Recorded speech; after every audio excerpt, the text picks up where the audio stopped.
where I am. The car broke down.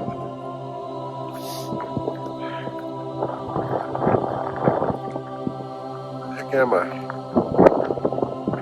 What? Where am I?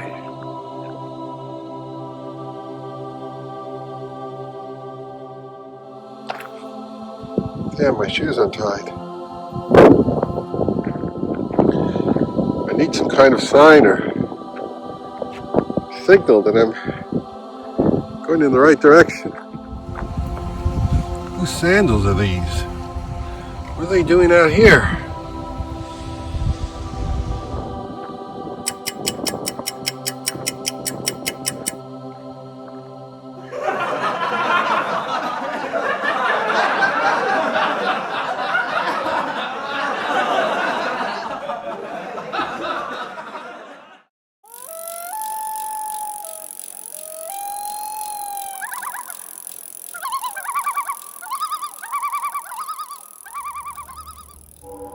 You know, I see a strange blue glow in the distance.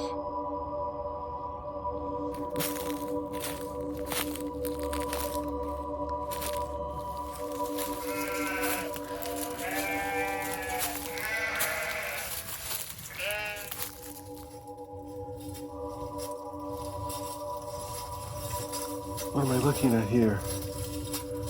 It's a Marantz. I haven't seen one of these in years. What's it trying to tell me? What's its message? What's its message? Why am I seeing this? Why am I seeing this? Why is this here? Why is this here?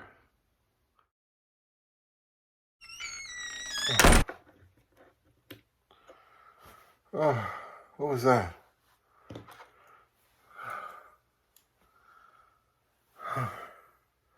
What a weird dream.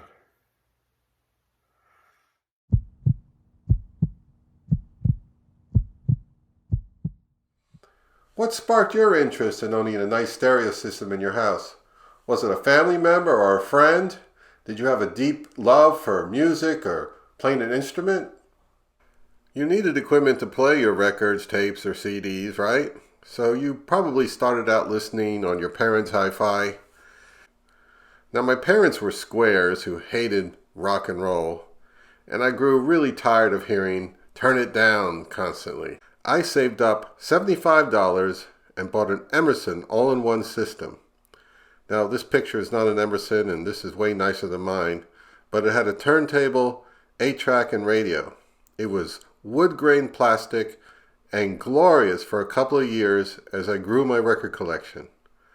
I don't remember how I first learned about proper stereos, but maybe it was a friend's older brother who owned an original AR turntable or someone else. But I eventually became extremely dissatisfied with the Emerson and got a strong itch to upgrade. So when I was 16, I visited a local dealer, and the slick salesman advised me that with my $600 budget, the best choice would be a Marantz receiver, a Technics turntable, and get this, a pair of Hartley floor-standing loudspeakers.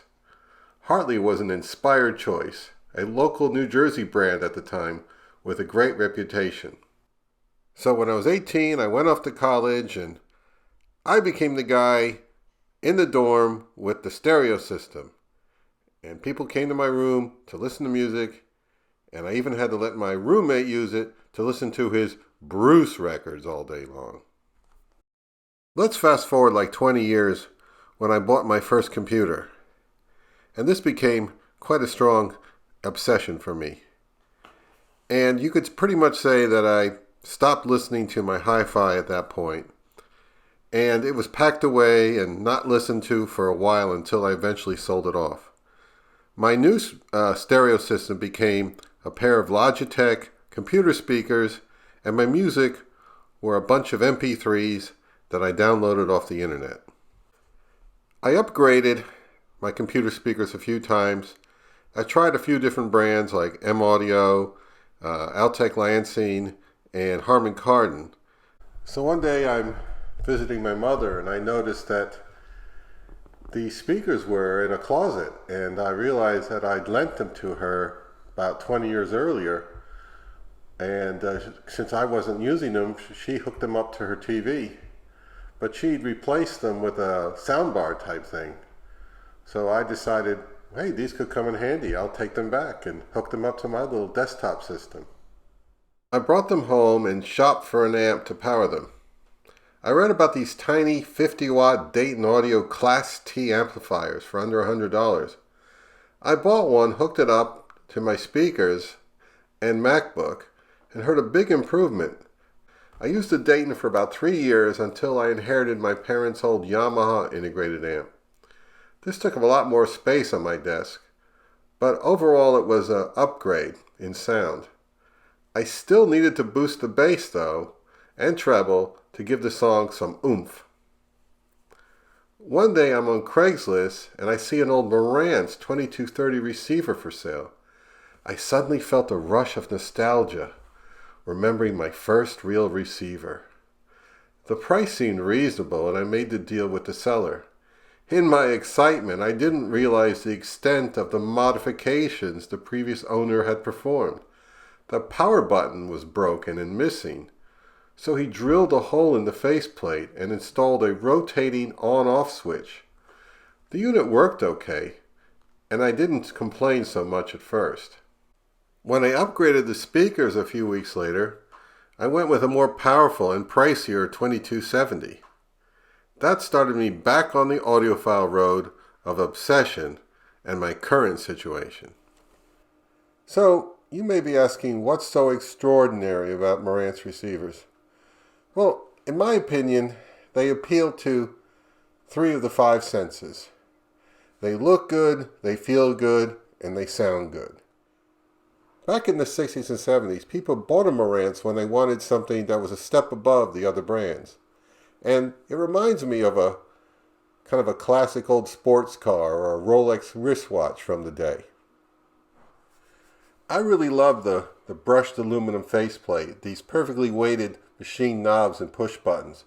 The gyro touch tuning knob is unmistakably Marantz, and when I first hooked this up and started listening to music on it, I got this big grin on my face and I thought, yes, this is what I've been searching for years, and I feel like I've finally come back home.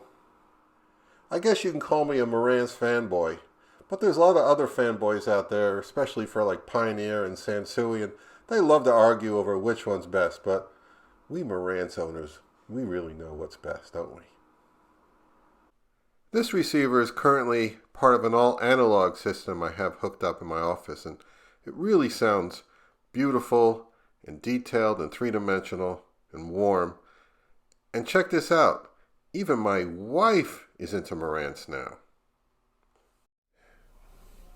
Well, I guess that's what you might call my journey. And you could describe it as a journey that's come full circle. I started out with a Marantz and I've got a Marantz again 40-something years later. I put a lot of time and effort into these videos, and if you enjoy them, please subscribe and please leave comments. I really do enjoy reading your comments. So that's it for now. Goodbye.